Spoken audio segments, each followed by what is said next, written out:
সারা দেশে একযোগে ৪৫তম বিসিএস এর লিখিত পরীক্ষা শুরু হতে যাচ্ছে আজ। পরীক্ষা চলবে সকাল ১০টা থেকে দুপুর ১টা পর্যন্ত। ৮ বিভাগের ১৪টি কেন্দ্রে এই পরীক্ষা হবে। এর আগে পরীক্ষা গ্রহণের সময়সূচি নির্ধারণ করা হয়েছিল গত বছরের ২৭ নভেম্বর।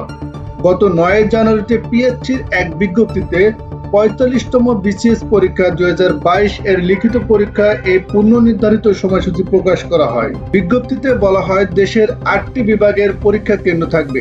২৩ জানুয়ারি থেকে শুরু হয়ে পরীক্ষা কার্যক্রম চলবে ৩১ জানুয়ারি পর্যন্ত। নির্ধারিত দিনগুলোতে সকাল ১০টা থেকে পরীক্ষার কার্যক্রম শুরু হবে। বিষয়ভিত্তিক পরীক্ষার জন্য ৫০ থেকে ২০০ নম্বরের উপর ১ থেকে ৪ ঘন্টা ব্যাপী পরীক্ষা গ্রহণ কার্যক্রম চলবে।